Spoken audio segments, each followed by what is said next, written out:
I'll never apologize for the United States of America. Ever. I don't care what the facts are.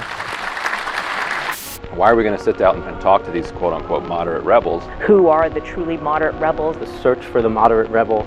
Do these moderate rebels exist?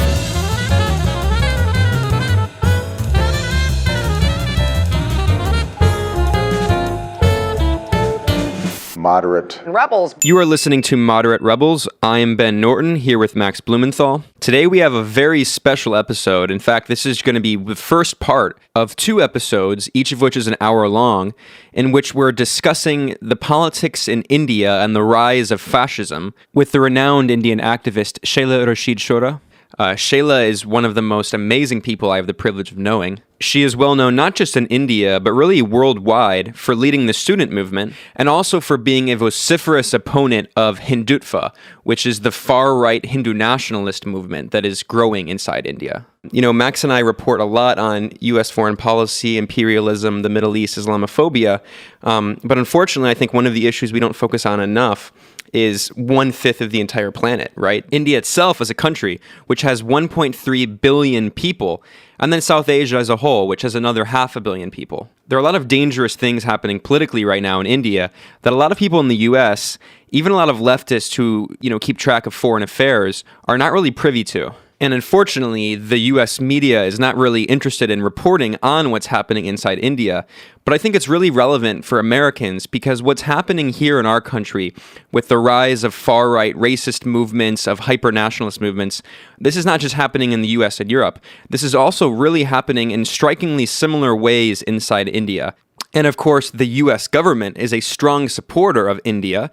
Under the current far-right Hindu nationalist government, as we'll discuss, India has become a much closer U.S. ally and is cooperating not just politically and economically, but even militarily, and is doing large arms sales with Israel and collaborating closely with not just the U.S., but also Israel. And Donald Trump, in many ways, is similar to the Indian Prime Minister Narendra Modi. One of the things that we'll talk about with Shehla are the many parallels and similarities between the rise of fascism in India and the rise of fascism in the so-called West. Here's a clip from our upcoming discussion. BJP's mode of operation has become very, very predictable. So every time there is a communal riot, every time Hindu and Muslim violence happens, BJP is going to come to power.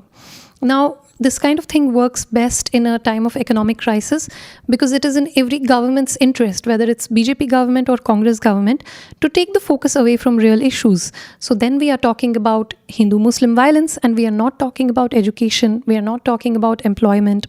So this kind of economic crisis that we see, overall in the world and in India, is a result of this surrender of economic and political sovereignty. So the international monetary organizations like the World Bank, like the WTO and the IMF, they literally control how much we spend on education, how much we spend on health. And then when people don't get jobs, they are told that, oh, well, it's because of Muslims, right? How are people going to get jobs? There is no college education. And then we are told that Muslims take away our jobs, Muslims take away our resources. So that is what is a perfect breeding ground. All these lynch mobs that we see, these aren't old people, these aren't like 40-year people, 60-year-old people. These are 20, 24-year-olds. And they, while they should be in college, they should be working. These are the prime years of their youth. They are involved in all these cow protection squads that the government is patronizing, and they are killing Muslims, And this is the kind of, dystopic world that we are living in right now. As you can see, we have a great interview coming up. Our guest, Shehla Rashid, has been a leading figure in the resistance against these far-right forces, especially in the past 2 years. Shehla was the vice president of the student union at Jawaharlal Nehru University, which is known by the acronym JNU or JNU. And she actually was one of the several student leaders who was targeted by the current administration in India, which is led by Prime Minister Narendra Modi, and the party, which is known as the BJP, which is a far-right Hindu nationalist party. And at JNU, at Sheila's university, the BJP government really tried to viciously clamp down on the school to make a political point out of the student activism there, especially left-wing movements that are interreligious and that are challenging casteism, communal violence, and violence against women. In fact, several of Shehla's comrades and colleagues, including some of the fellow leaders of the JNU Student Union, were arrested and charged with sedition for leading protests. So today we're going to talk about a variety of issues. It should be very informative. And then, of course, in the follow-up episode, which you can find at our Patreon page, patreon.com/moderaterebels, we'll talk about other similar issues, including the parallels between extremist groups like ISIS and Al-Qaeda, white supremacists and Nazis here, and Hindutva extremists inside India. Finally, one other thing we address in this episode is Shehla's life. She is actually from Kashmir, and we'll talk about what her experience was like growing up there, the conflict that has gone on for decades, and the violence of Indian forces in Indian-administered Kashmir. So first of all, Shehla, thank you so much for joining us. Can you begin by talking a little bit about how you got involved in activism and politics? Thanks for having me on the podcast, Ben. I first got involved with activism at Jawaharlal Nehru University. And this was the first time that I actually joined an organization called the All India Students Association. But before that, there have been formative experiences that have informed my activism and that have informed my choice to become an activist. So, as you pointed out, I grew up in Kashmir. And during the 2010 agitation, when a lot of the youth were out on the streets and they were pelting stones, and the government was responding by firing bullets. And there were several people who were killed. There were about 110 youth who were killed. This agitation, this 2010 agitation, which started over a fake encounter initially, it informed an entire generation on the fact that not everything in Kashmir is all right. So many of us were not politically aware. We did not know what the situation in Kashmir is because there is tremendous censorship. Even as we were living the reality, we weren't allowed to talk about it. So the media, for example, the state-owned media, which is called Doordarshan, they would only show a very sanitized, neat version of the government version of things. And most of the news that you see on Doordarshan, this would be like government press releases and government briefings. But what was happening on the ground, we didn't see it reflected in the media. So an entire generation got politicized during the 2010 agitation when we realized at some point, like 5 months into the siege, that the atrocities, the force that the government is using is highly disproportionate. And there is absolutely no attempt to reach out to the youth. So this resulted in a lot of anger. And, for many of the people, the anger was channelized in other directions. Many of us got involved into activism. Many of us got involved into organizing. But as you know, that's not very easy in Kashmir because there is a clampdown on student politics. Not just student politics. I mean, you can't have a grassroots organization. There is tremendous surveillance by the state. There is tremendous, everything is rendered suspect. So even if you are just raising, say, gender issues, even if you are just raising some social issues, domestic violence, you'll be rendered suspect by the tremendous surveillance, machinery of the government. However, when I came to Delhi, I moved for work. The anti-rape agitations were going on in Delhi. And that became, my real entry point into politics because a lot of us were agitated over the question of rape. A lot of us were agitated over the question of women's security and safety. But the solutions that we kind of came up with were death penalty and men should be castrated. There should be commando force on buses. There should be CCTV cameras. So all these kinds of, very draconian kind of measures, the protesters were actually saying all these things. However, it was during that movement, it was a mass movement, and it was during that movement that we got influenced by a lot of left feminist leaders, say Kavita Krishnan, for example, who raised the point very effectively that women's safety lies in their freedom. Death penalty is not really going to solve anything because it is again a question of privilege as to who gets death penalty and who doesn't get death penalty, who gets convicted, who doesn't get convicted. So all this is not going to help us. We need to reclaim our spaces and we need to ask for freedom. So I think that was a very what can I say, a life-changing moment for me when I got an entirely new perspective of looking at the gender question. And that is what, subsequently I got into JNU for my higher studies, and I got involved with left activism. Thanks for describing those experiences and explaining how you got involved in politics. With the beginning of this episode, Max and I want to provide a pretty basic introduction to what's going on politically in India, because a lot of Americans in particular don't really follow what's happening in the country. And for those who don't know, there's a substantial Muslim minority in India. It's about 13 or 14% of the population, which, given the size of the country, is about 180 million Muslims. Shehla herself actually is Muslim, and you've spoken a lot not just about violence against women and patriarchy, but also violence against Muslims in India, which under the current, the Hindu nationalist government, the anti-Muslim atrocities have been skyrocketing. In fact, a recent study found that 86% of Indians killed in cow-related attacks from 2010 to 2017 were Muslim, and 97% of those attacks have taken place since the Modi government came into power. So we're seeing a major surge in anti-Muslim violence. And in fact, just recently, a Muslim man was brutally murdered and then his body was thrown onto a railroad. We're seeing that there's this massive escalation in violence against Muslims and repression of Muslims inside Indian society under the Hindu nationalist government. Can you talk more about your experience as a Muslim in India and what you think about this larger trend? It's actually fairly simple. The thing is that political correctness has kind of taken over, and you can't really say, if we were to look at things in essence, who is Narendra Modi? I mean, who is this man who is the Prime Minister of India and is now posing around as the biggest statesman of our times, right? Who is this person?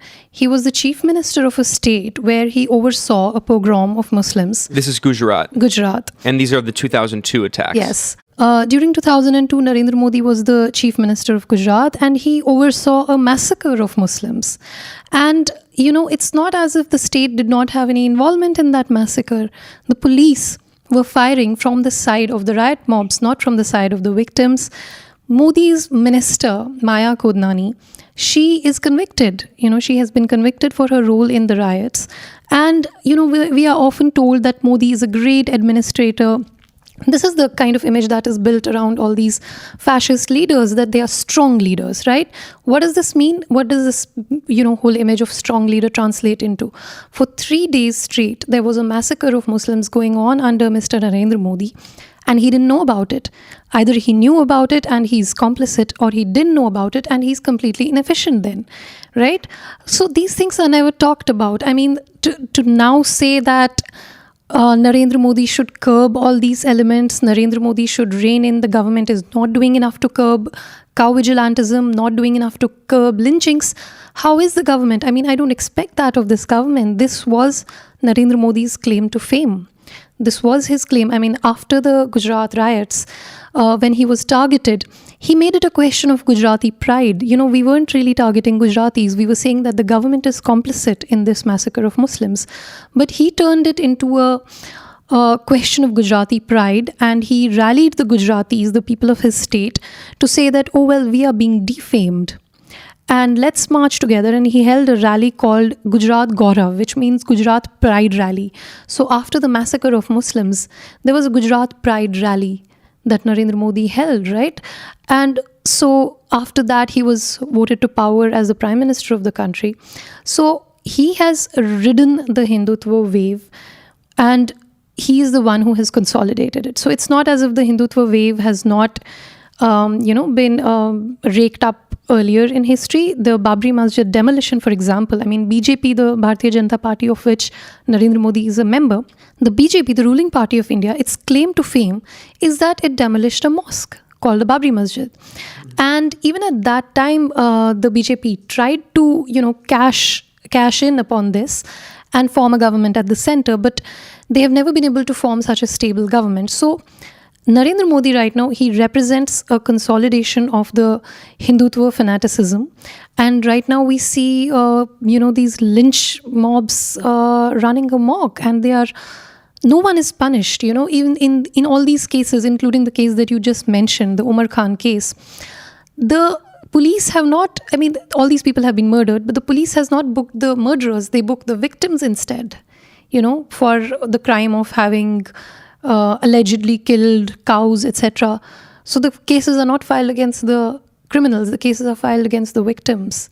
So that is what we see today. It's a very grim situation. Shehla, I just wanted to ask, because you gave a pretty concise history of the rise of Narendra Modi and how he's kind of exploited sectarianism and Hindu-Muslim tensions. But maybe you can talk a little bit about the ideological roots of Modi and the movement that produced him. I mean, he was a former member of the RSS, which has taken inspiration from Hitler's Germany, from Italian fascism.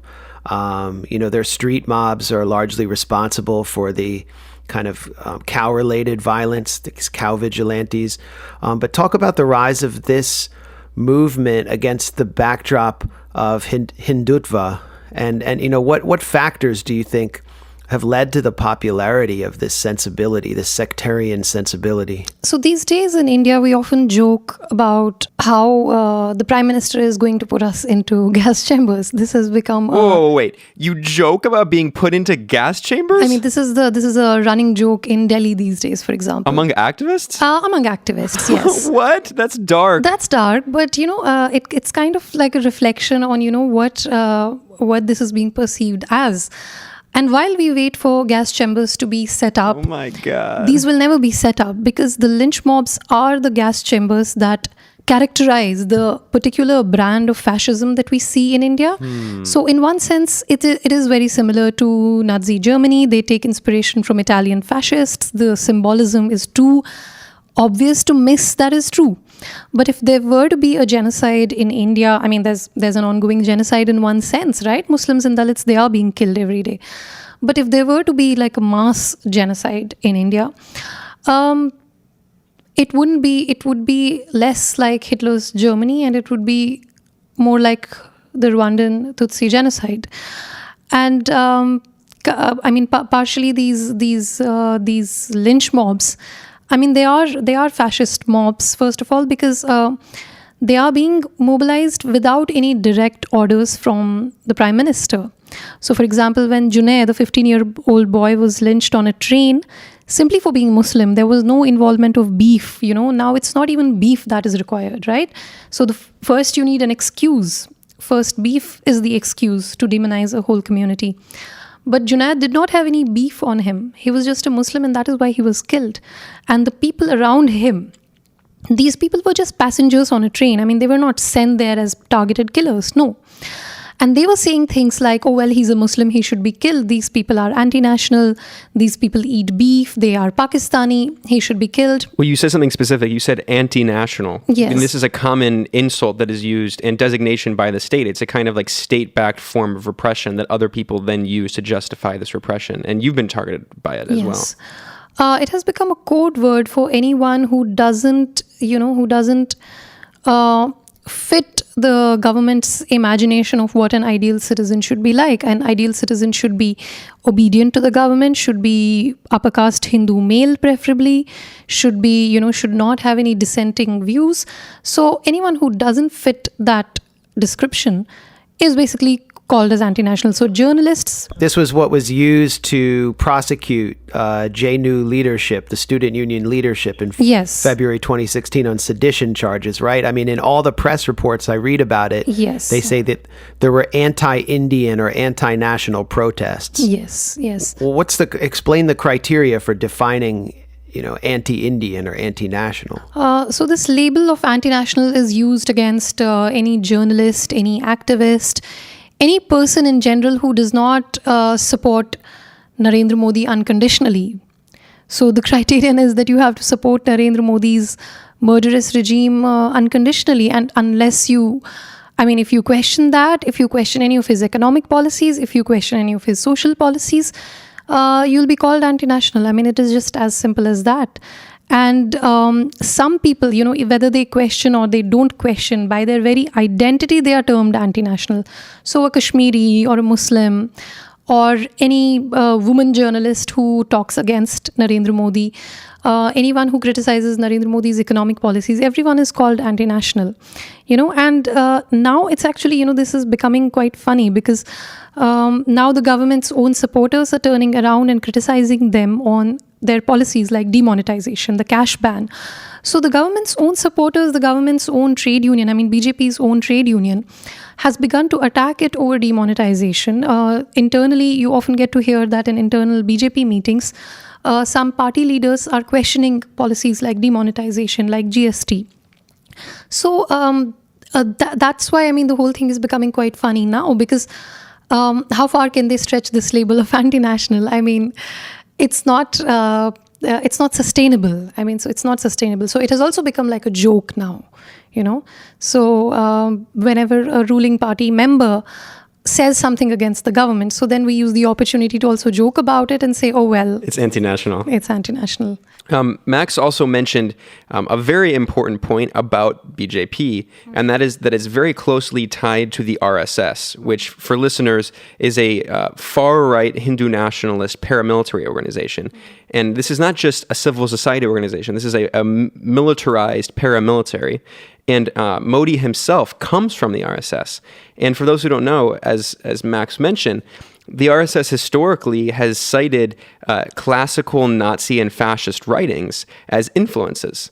And there was, in fact, an RSS member, Nathuram Godse, who killed Gandhi, Mahatma Gandhi, who's a figure who's beloved by Western liberals for teaching pacifism. But they never mentioned the fact that the leader of India, a close ally of the US, is a lifelong member of a group that Gandhi's assassin came from. And now some Hindu nationalists are trying to build a temple to Godse, Gandhi's assassin. So I think it's important to go back and look at some of the RSS's founding documents, because, the RSS, and you can talk about, how influential it is really growing rapidly. And if you go back to 1939, M.S. Golwalkar, who is the second leader of RSS, he published a book called We or Our Nationhood Defined. You can find a PDF of this online. And in this, he articulated this far-right Hindu nationalist, this Hindutva ideology. And he said, quote, every nation has necessarily its own national race, religion, and language. And he, of course, said the Indian nation, which he called Hindustan, is united by the race, religion, which has to be Hinduism, and, of course, language. So immediately there's this kind of genocidal outlook against minorities, anyone who deviates from that monolithic standard. And then in this same book, this is, again, one of the founding documents of the RSS. Goldwalker, he applauded Nazi imperialism when the Nazi regime was invading neighboring countries, and he called that German hereditary territory. And then he wrote, quote, German race pride has now become the topic of the day. To keep up the purity of the race and its culture, Germany shocked the world by her purging the country of the Semitic races, the Jews. Race pride at its highest has been manifested here. Germany has also shown how well nigh impossible it is for races and cultures, having differences going to the root, to be assimilated into one united whole. A good lesson for us in Hindustan to learn and profit by. So, you have RSS leaders from the founding days who have cited the Nazis as influences. Can you talk more about what Hindutva is, their ties to fascism, and you call it fascism? How is this fascism? The RSS essentially is an ethno-fascist organization which has ground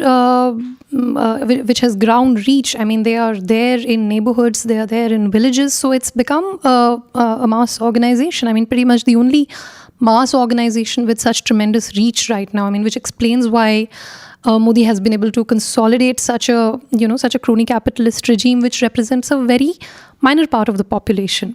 So the RSS essentially has an idea of India as a Hindu nation, and it is their stated goal to turn India into a theocracy. That is first. And RSS it's an exclusively upper caste and male organization. Of late, because of the caste question becoming very crucial, because the OBCs, the other backward classes, these are basically the middle castes in a sense. Who make up 52% or a little less of the population. Yes. So they have been becoming increasingly influential. So RSS has had to make room for the other backward classes as well. So it is not that they are not reinventing, they're also reinventing themselves. But essentially, just because they have extended their membership to other castes now, doesn't mean that it's not a supremacist organization. It is an upper caste Hindu supremacist organization. And the RSS leaders, even a couple of them who are Dalits, they have an internalized they have internalized caste supremacy. They internalize their so-called second-class status. So, for example, BJP. So BJP is it's kind of like the electoral. It can be thought of as the electoral wing of the RSS, which is the ruling party in India right now.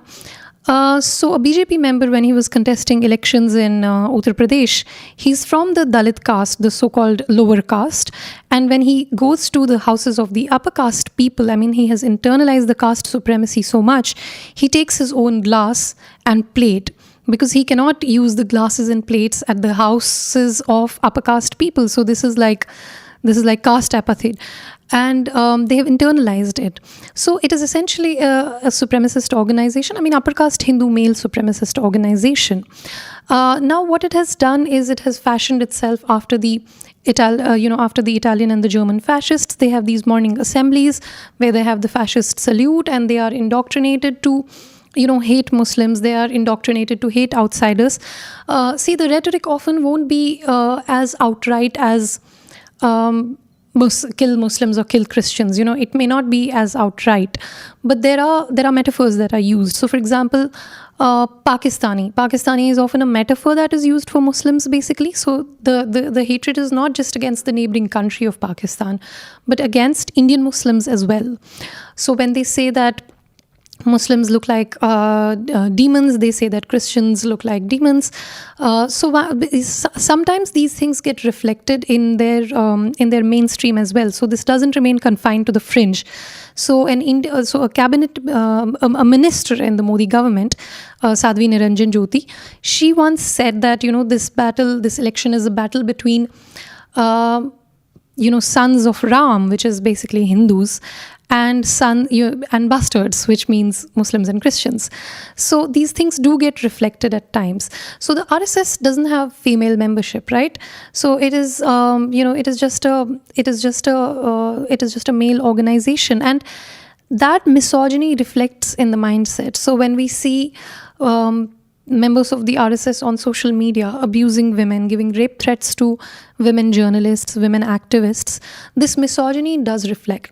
Now, the RSS itself, I mean, it is one single organization, but there is a whole umbrella of organizations under the Sangh Parivar, and Hindu Mahasabha is the one that killed Gandhi. So Hindu Mahasabha, they've recently erected a temple of Godse, who was Gandhi's assassin, and they are being allowed to do this. And Gandhi is regarded in Indian mainstream political terminology as the father of the nation. So the person who assassinated him, they are erecting a temple to his memory. So they're essentially worshipping Gandhi's assassin. And this is not seen as seditious. This is not seen as anti-national. So RSS, it doesn't have any respect for the Constitution of India.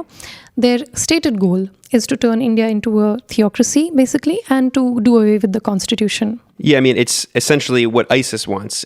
ISIS wants an Islamic state. They want a Hindu, or instead of Hindu state, they say Hindu Rashtra. Yes, correct. And at the top of your Twitter profile, in fact, you have, it's very clever, you have this image, and it has, I mean, we can post it in the show notes for the show.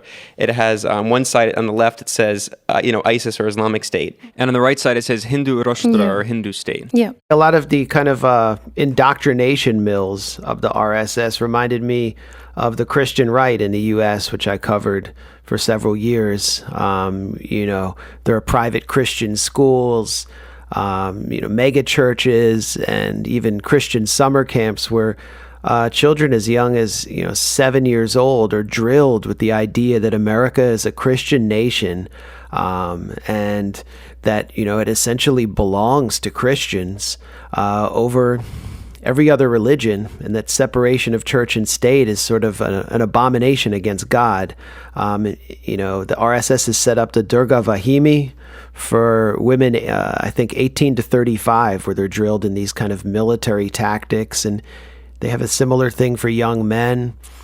There's the idea of an undivided India, which includes Bhutan, Burma, Afghanistan, and Pakistan, which, they're taught in these schools. So I guess my question for you is, how extensive is the RSS indoctrination network for raising, the next generation of ideologues and, sectarian fanatics?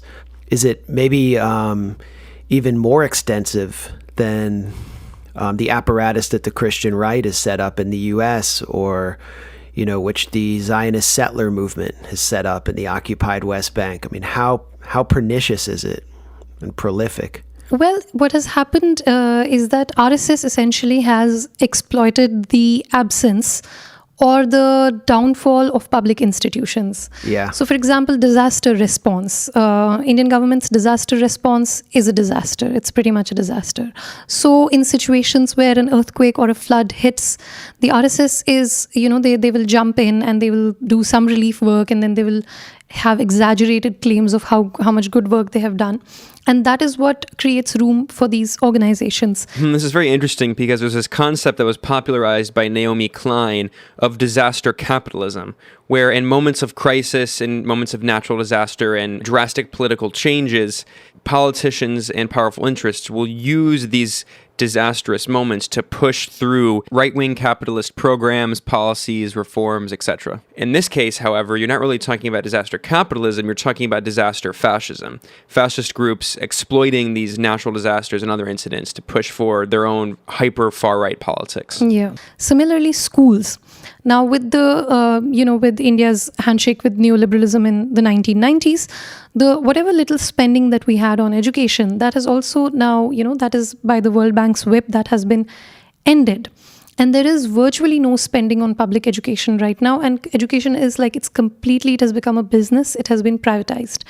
Now, during the last 3 decades, what the RSS has done is created these Shakha schools, which is like neighborhood schools, which is very much like, these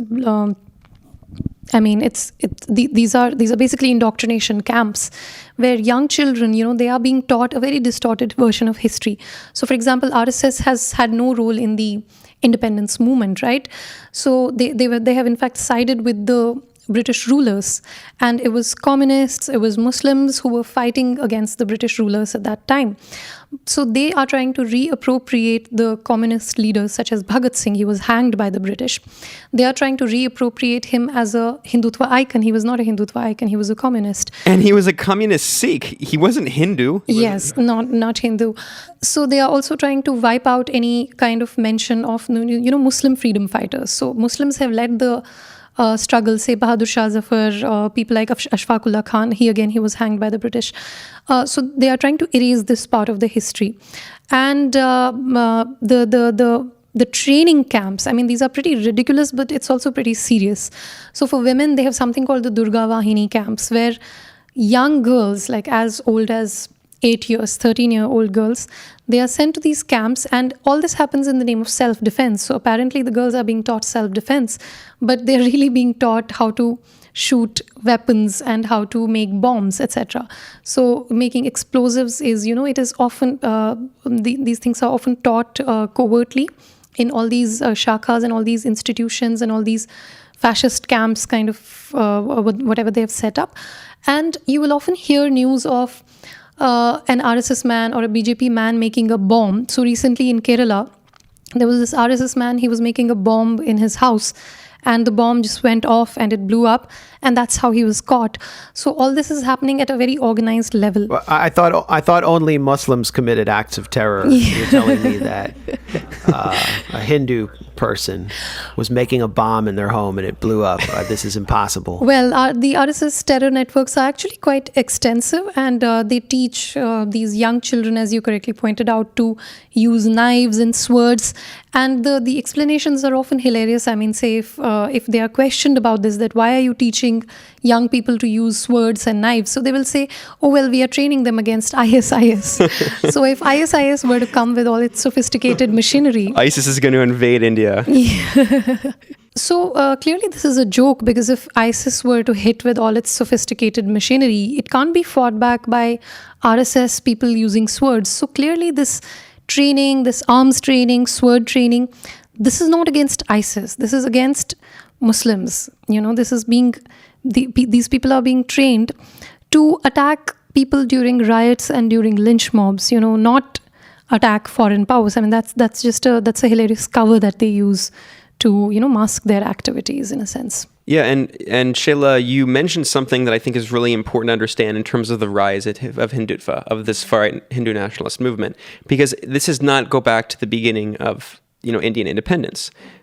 So for context for listeners, for 2 centuries, India was colonized by the British. And in 1947, after many decades of resistance against the British Empire, Indians obtained independence. And, there's also partition of India into Pakistan and later into Bangladesh.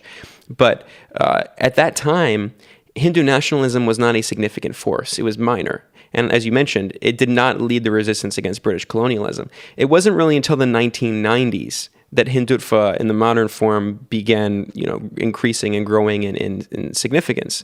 And of course, there are a lot of things that happened, but I think it's important to see how India's embrace of neoliberalism and the hyper-capitalist developmental model it embraced in the 1990s, since that time, Hindutva has flourished. So from 47 until the 90s, the Indian National Congress dominated Indian politics. And for better or for worse, there's a lot to criticize about the party, but it's a left-leaning party that at least in the early days claimed to be some kind of socialist and pursued a more socialistic developmental model in terms of social programs, public spending, etc. Since the 1990s, the end of the Cold War, the collapse of the socialist bloc, India has embraced, very hyper-capitalist measures. And I don't think it's a coincidence that we've seen the rise in these far-right nationalist movements coinciding with the embrace of these hyper-capitalist measures, with the collapse of these traditional social democratic parties, with this political crisis, and with the failure of a vibrant left to actually take the lead in replace of the old moribund social democratic parties. This is exactly what happened in the US and Europe and elsewhere. So can you talk more about that? Well, before coming directly to the point, I would like to sort of add one point that I feel that must be kind of mentioned here. Whatever brand of socialism that Congress was pursuing or thought that it was pursuing, it has failed because of caste.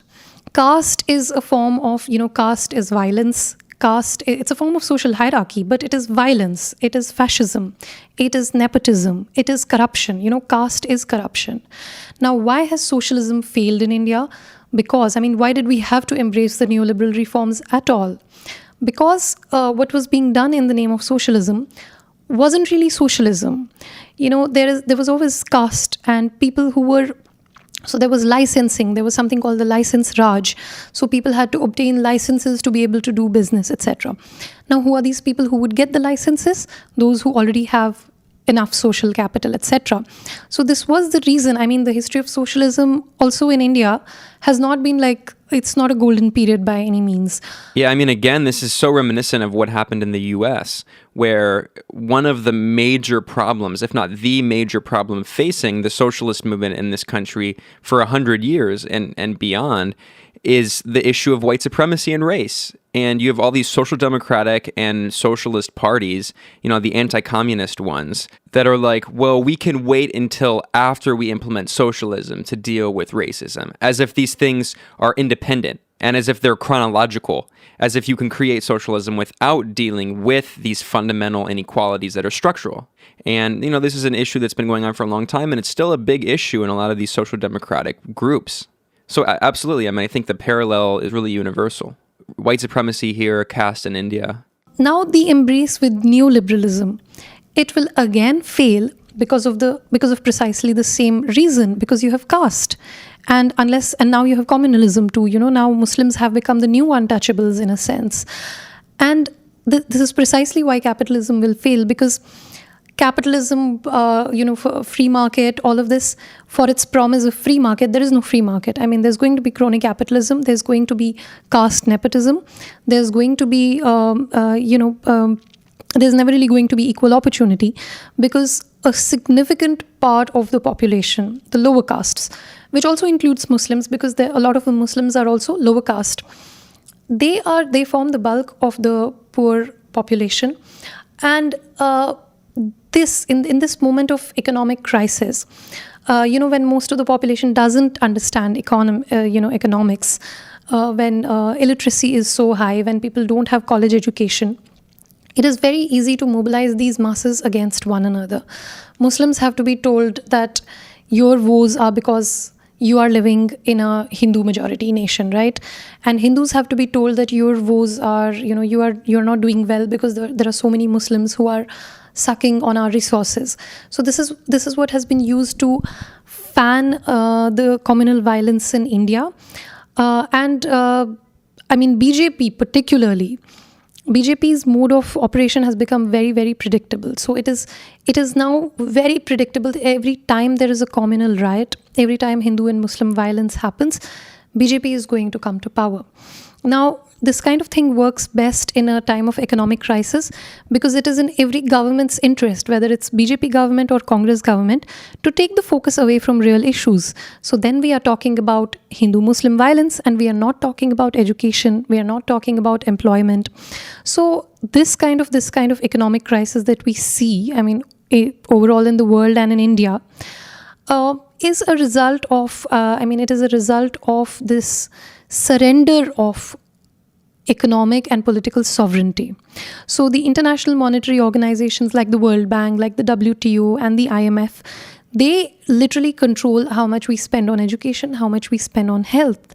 And then when people don't get jobs, they are told that, oh, well, it's because of Muslims, right? How are people going to get jobs? There is no college education. And then we are told that Muslims take away our jobs, Muslims take away our resources. So that is what is, a perfect breeding ground for communalism. And all these lynch mobs that we see, these aren't old people, these aren't like 40-year people, 60-year-old people. These are 20, 24-year-olds. And they, while they should be in college, they should be working, these are the prime years of their youth. They are involved in all these cow protection squads that the government is patronizing, and they are killing Muslims, And this is the kind of dystopic kind of world that we are living in right now. Or we just saw that an opposition leader, Hardik Patel. He's a very young guy. He has been asking for. He's been asking for educational rights for his community. So the Patidar community, they are diamond merchants, but they are an educationally backward community, and he's been asking for affirmative action so that his members of his community can be better educated. Now he's a 24-year-old, he cannot even contest elections, but he's become very inconvenient to the government. So the government supporters, the BJP's IT cell, they put out supposedly a sex tape in which Hardik Patel is sitting down with a woman, and we don't know whether it's Hardik Patel or not, whatever. So he's apparently sitting down with a woman in a hotel room. And this is a problem that, the government cannot address the educational needs of his community. They cannot address the rampant unemployment and lack of livelihood that has taken place. But they used this to target the youth. This whatever was happening on the sex tape was essentially consensual, right? But the attack is on consent now. The attack is not on rape. The attack is not on sexual harassment. The attack is on consent. So the youth should not politically organize. The youth should not talk to the opposite gender. The youth should not mingle with the opposite gender. They should not marry who they want. But the government can employ them in all these lynch mobs. So that is the kind of mentality that the government has. And if you see much of what the government does, say this, they have something called love jihad, where they ask where they ask Hindu women not to marry Muslim men. Like those are the things. These kind of communal issues, these kind of diversionary issues, scandalous issues, these are being raked up to divide the youth against one another, to divide youth on communal lines, to divide youth on gender lines, and not allow them to politically organize. Anyone who rises up as a leader is targeted. Say Chandrasekhar is he's a Dalit guy from Uttar Pradesh, and he organized against upper caste violence, and he's been in jail for 6-7 months. And the people who burned down his village, they are nothing against them. They don't have any cases, and all kinds of National Security Act, Terrorist Act, they have been put on Chandrasekhar, who is basically a youth leader. So what is happening in India is right now that all the youth leaders, the potential youth leaders or the youth leaders, they are spending jail time. Whereas, we have criminals like Yogi Adityanath. He's the chief minister of Uttar Pradesh. He's as a sitting member of parliament, Yogi Adityanath was aware of terror plans being made when he was the member of parliament from Gorakhpur. One of the RSS terrorists, Sunil Joshi, he was later eliminated by the RSS. But when he was planning all these attacks, Makkah Masjid blast, Samjhauta Express blast, etc., he actually went and told Yogi Adityanath. He went to his constituency and told him. And this person is the chief minister. And Narendra Modi, who has, overseen a Muslim pogrom, he is the prime minister. So the criminals are kind of ruling the roost, whereas the youth leaders are being targeted. Well, maybe we can switch directions a little bit and talk about how India's foreign policies changed under the BJP's leadership. I mean, in 1955, you had the now famous Bandung Conference of the non-aligned states, 29 nations. Prime Minister Nehru was sort of one of the major speakers, one of the major figures to appear at the conference. And out of the Bandung Conference, you had a resolution calling for the implementation of UN decisions on Palestine and the achievement of the peaceful settlement of the Palestine question, internationalizing Jerusalem. The U.S. media called it an anti-Israel resolution, just to go along with UN resolutions. But in any case, I mean, we've seen under the BJP, particularly Narendra Modi, a complete reversal of the traditional support for the Palestinian national struggle by the Indian government, to the point where Modi now kind of abstains on UN resolutions condemning Israeli settlement activity. You're seeing massive arms sales from Israel to India. This kind of tender moment was enjoyed this year on the beach outside of Netanyahu's vacation home in Caesarea. Between Modi and Netanyahu, I guess they rode around on an ATV together and drank beach. Champagne. I don't know if they held hands or what, but it was definitely a bromance.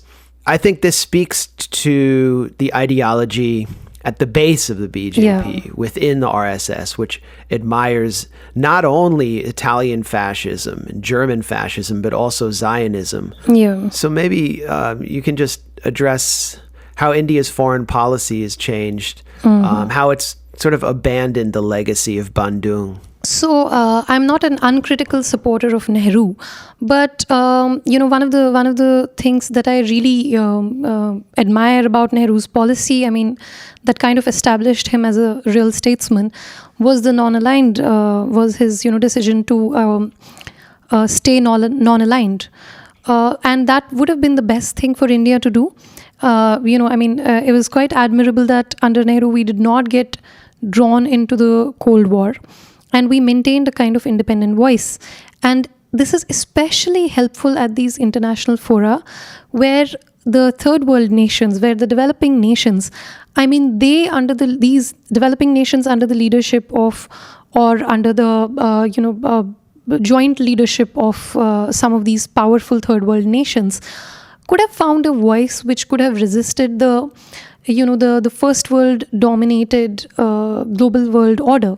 However, unfortunately, what we see under Modi is that India right now is more and more allying more and more with the American bloc, and that is problematic, because then we don't have our own independent voice. We are just becoming,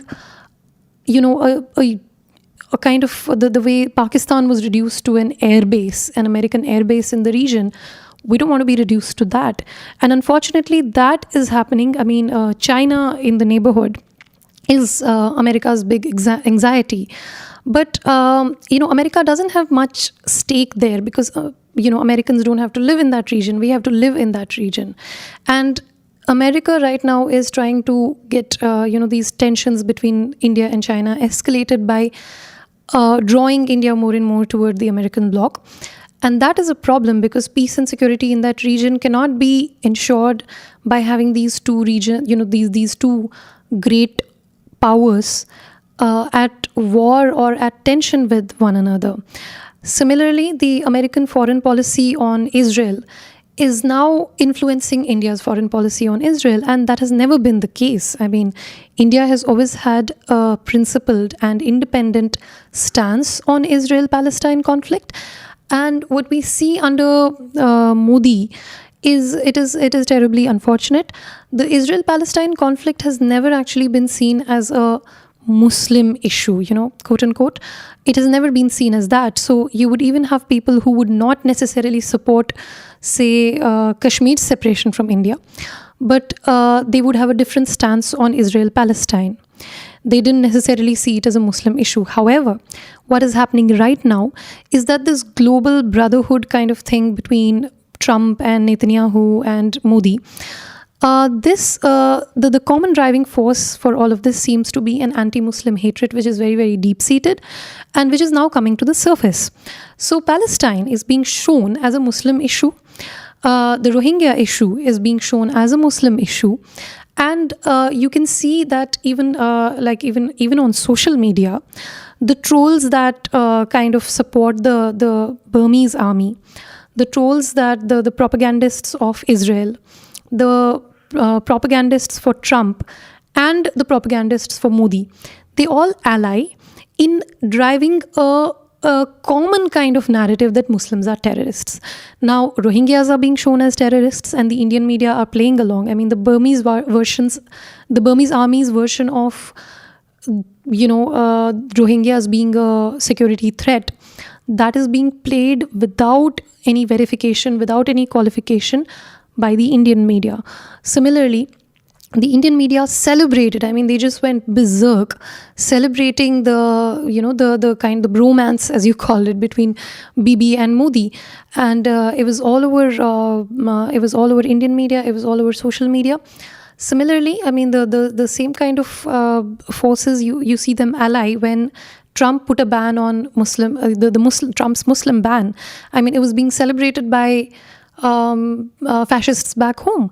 So that anti-Muslim hatred is being mobilized to create a new kind of world order in which all these major powers, these major military and economic powers, they are cooperating, and they are cooperating apparently against terrorism, but a lot of terrorism is happening right under them.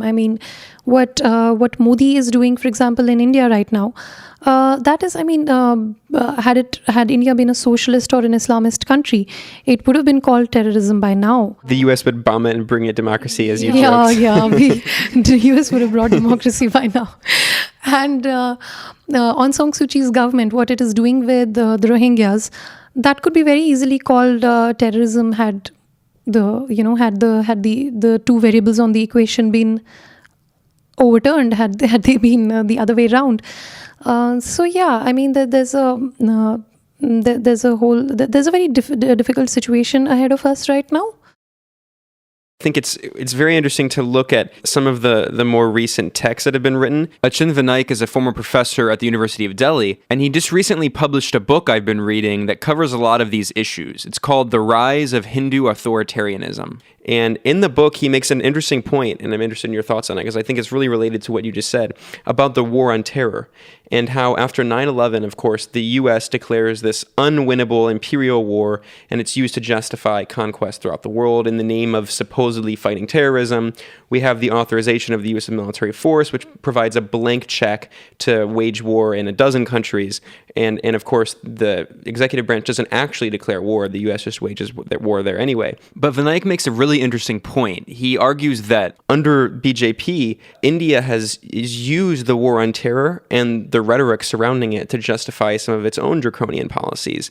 And in fact, he says that in the case for the U.S., the war on terror is, quote, one of the more effective ideological banners today for the pursuit of U.S. and Western imperial interests. So it's certainly a fig leaf. But in the case of India, it's more than that. The war on terror is, he argues, quote, the identification of Islam and Muslims with terrorism. And he says that it serves to strongly reinforce Hindutva's foundational ideology and purpose. And he says this is why, I'm quoting him, this is why exposing the global war on terror as a fraud and opposing the demonization of Islam and Muslims are even more important in the Indian context. And of course, he's saying that they are important in the American context, but there's this kind of symbiosis where what the U.S. is using to justify its wars of conquest abroad is then weaponized by Modi to justify the war on terror, so-called war on terror, that they're not waging abroad, that they're waging internally on their own oppressed populations. Yes, I completely agree with Vinayak's analysis of the situation. The Indian government has more and more tried to show, and this will increase. I mean, the 2019 election is coming up, so Modi will have to go to polls again. So he will have to invent some kind of an overall unqualified Muslim threat kind of, he will have to invent some narrative. So we have often seen how prior to elections, you have bombs going up, like low intensity bomb blasts happening. And so, for example, one happened before Modi's election. So when Modi was campaigning for his 2014 election, in Bihar, just before his rally, a low intensity bomb blast went up. And obviously it didn't kill anyone because, it happened before the rally. And this was used to show how Modi is under attack from terrorists, etc. And then Muslims are randomly picked up. They are kept in jail for 16 years, 20 years. And after this deep incarceration, they are acquitted, because there was no evidence to begin with. So this has become like a very consistent thing now. I mean, in India, you often see Muslim men being acquitted after spending the best years of their life, 16 years, 20 years in jail for no reason. Now, what is interesting is that the Hindutva's own terror networks, I've been talking about how Yogi Adityanath, for example, was aware of terror planning. So these are some of the, some of the organizations that are involved in conducting all these terror activities are Abhinav Bharat and Sanatan Sanstha. They have been involved in a lot of blasts. Now, when these Muslim men get acquitted after 20 years, after 16 years, and there is no evidence against them, we need to ask who actually conducted those blasts. Who actually planted those bombs. And there's a very high chance that this could be the Hindutva terror networks. And this paranoia will be mobilized to align by the Indian government to align itself with the global war on terror, and then, use that as an excuse to increase the defense budgets, use that as an excuse to procure more arms from Israel and from the US, and build more nuclear capacity, nuclear weaponry, etc., which is all a total waste, because we've got bigger priorities. What's really crucial for us is to do two things. First of all, expose how terrorism needs to be dealt with as terrorism. There can be no Muslim terrorism and Hindu terrorism. Terrorism has to be dealt with as terrorism, as a criminal activity. And at the same time, it has to be shown how the excuse that Muslims are aggressive, the excuse that Muslims are born terrorists or are more inclined to terrorism, that is used to justify the attacks on Muslims. Fair enough. Why are Christians being attacked? Why do the Hindutva forces attack Christians? So many Christian churches have been attacked ever since Modi came to power. It wasn't until a huge rally by Christians in Delhi called this thing out, and then there was change of orders from the top brass of the BJP that leave the churches alone, just focus on the mosques and just focus on the Muslims, leave the churches alone, because that triggers international alarm. But we cannot forget the history. We cannot forget how Graham Steins was murdered. He was burnt alive along with his children, just for being a Christian, just for preaching his religion, which everyone does.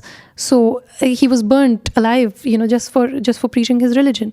So that if we expose these things, it becomes more clear that this is only an excuse. The whole Islamophobic portrayal of Muslims as terrorists, that is only an excuse. Shehla, I just wanted to ask you, because you brought up Kashmir in the beginning and how it kind of influenced your activism. We saw in 2016, I think, the biggest outburst of violence in Kashmir after the killing of Burhan Wani, who was a Hizbul Mujahideen commander, which many people in Kashmir consider a resistance group. You had something like 50,000 people joining the funeral procession. There was a really harsh crackdown. Several young men were shot. Maybe you could just kind of bring us up to date on what happened there and what the situation is now.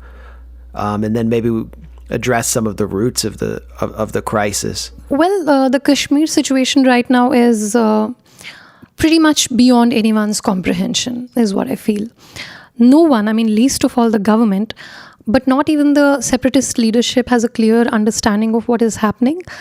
The protests that we saw after Burhan Wani's killing were mostly spontaneous.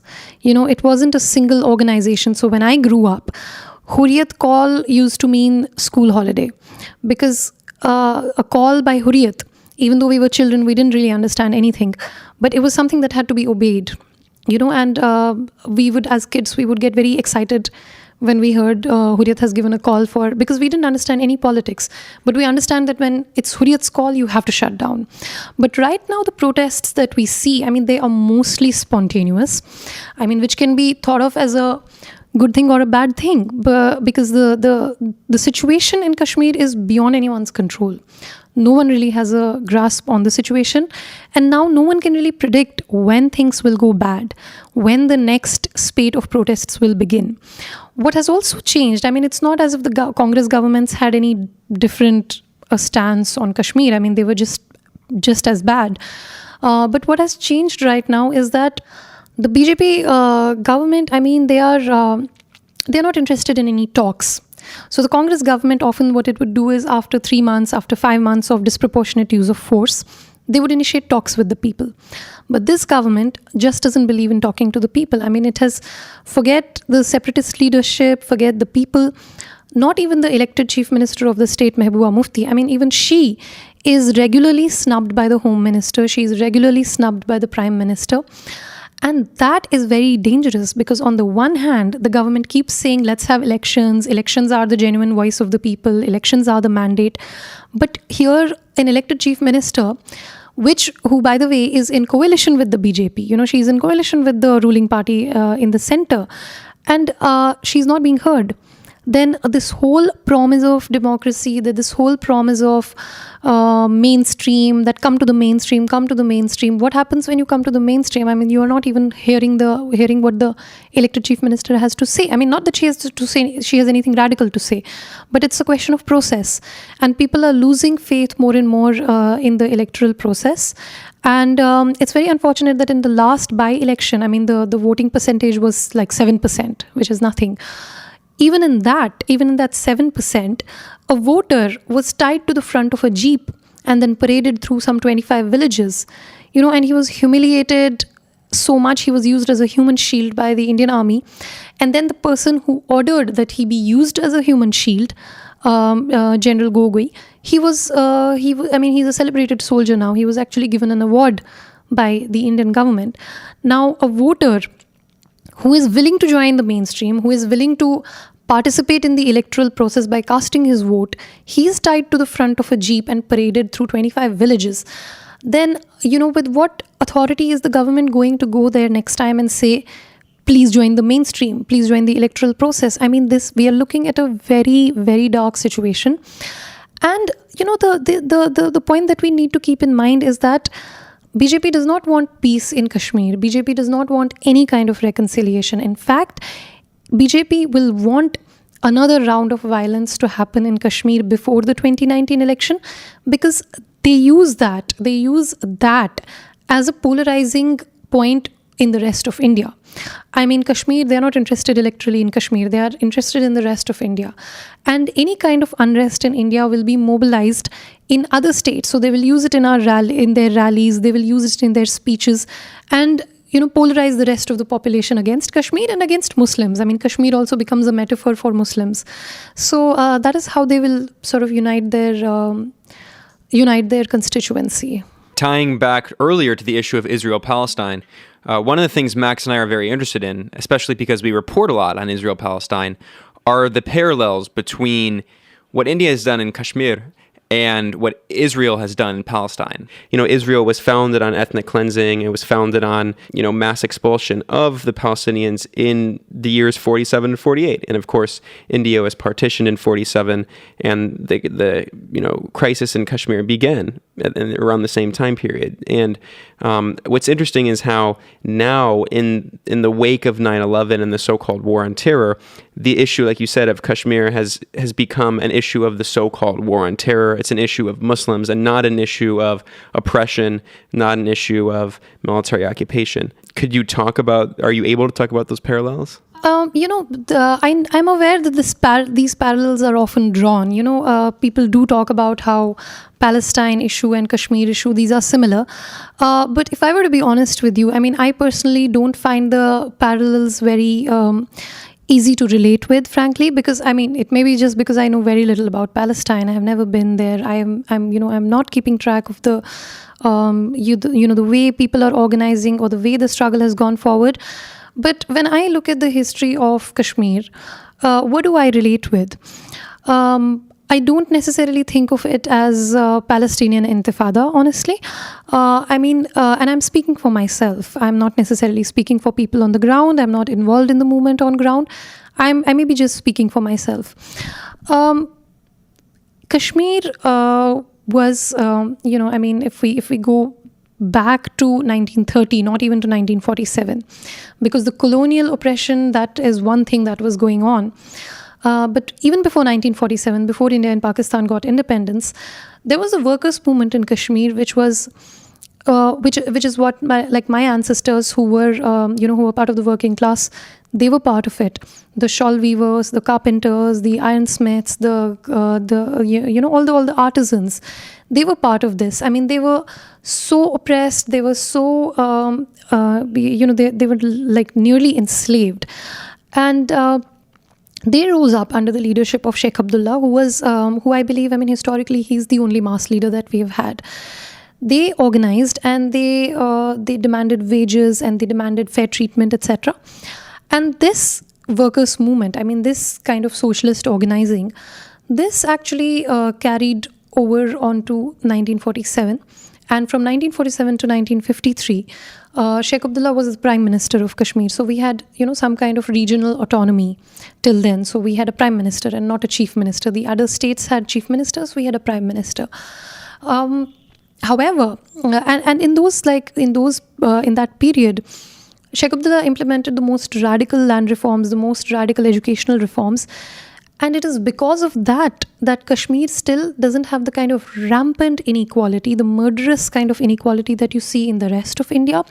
When I relate to the history of my state, I can only relate back to that history, because everything after that has been a downward spiral. In 1953, Nehru, in his sheer insecurity, he overthrew Sheikh Abdullah's democratically elected government. So it was like a coup. It was they engineered a coup and they replaced Sheikh Abdullah by a puppet leader, and that is the beginning of the downfall, I would say. Even after the accord between Indira Gandhi and Sheikh Abdullah was signed, the Indira Sheikh Accord, the demand of plebiscite. Even though I don't necessarily subscribe to the demand of plebiscite, because it's a binary between India and Pakistan, and most of the people in Kashmir, they are asking for some kind of independence, but that's not the point. India and Pakistan as states, they are signatories to the 1948 resolutions, which provide for a plebiscite in Kashmir. So even after the private accord between Indira and Sheikh Abdullah, the demand, the possibility of a plebiscite legally exists in Kashmir. Now, whether we go for a plebiscite, whether we don't go for a plebiscite, the first principle that has to be recognized is the principle for self-determination, I believe. And self-determination has to be a much broader process, people of the entire region, people of Ladakh, people of Jammu, people who have fled, Kashmiri Pandits, everyone needs to be consulted, and it needs to be a fair process. And I would say, anything apart from this would be a shortcut solution. If we have to have long-term peace and long-term stability in the region, then all the partners involved have to be taken on board. And the problem is that when India and Pakistan talk to each other, Kashmiris are not seen as stakeholders. So, I mean, I don't see the point of this process. I mean, why are India and Pakistan even talking to one another? If Kashmiris have no say in the process, then it's all futile. And any process has to take Kashmiris, and I mean all Kashmiris, Kashmiris of all faiths, Kashmiris of all inclinations. Everyone has to be taken on board and consulted. And the process has to be ethical and fair and democratic. Otherwise, I mean, anything apart from that will be a very cosmetic measure. Anything like even a plebiscite, even like a vote between India and Pakistan will be a very cosmetic measure. I mean, people have to be first allowed to debate what they want.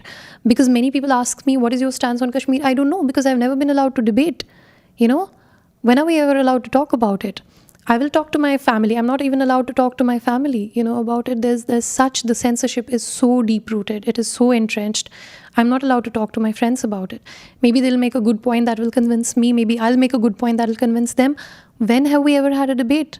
We don't even know what our stances are. So, which is why, I mean, since 2013, I've been advocating that student politics in Kashmir should be allowed.